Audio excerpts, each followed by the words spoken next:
Hello guys and welcome back. In this section we'll look at exactly how an enzyme do its function and convert its substrate into the product. Okay, so we know कि हमारा जो enzyme है वो substrate को product में convert करता है, लेकिन this enzyme is very specific in nature because of its active site. Now understand how.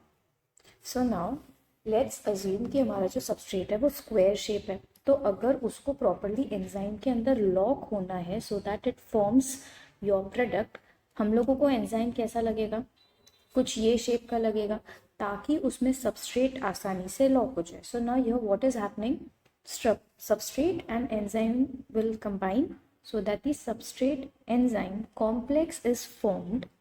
यानी यहाँ पे जो कोएंजाइम था it has come, the reaction is taking place, after which the product will be formed and enzyme will now separate.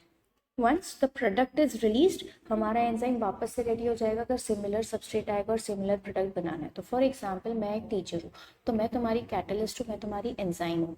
एक बच्चा आएगा तो बच्चा और टीचर का इंटरेक्शन हो रहा है. अब मैं उसको पढ़ा दूंगी, वो क्लास से चला जाएगा.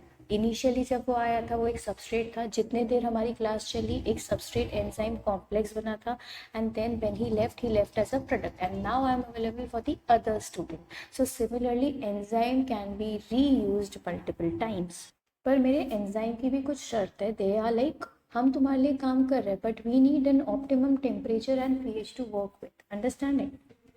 अगर ये टेम्परेचर या पीएच से जो रिक्वायरमेंट है उससे अगर हमको कम मिल रहा है तो the enzymes will remain inactive. Okay, optimum temperature पे they are going to act to their best.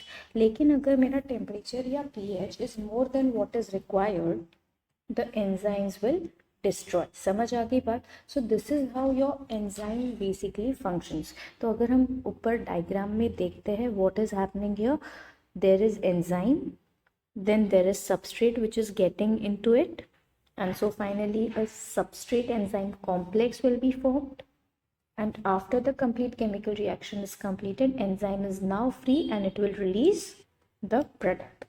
अब समझ आ गया कि how my enzyme actually functions. Okay, so with this we have completed the functioning.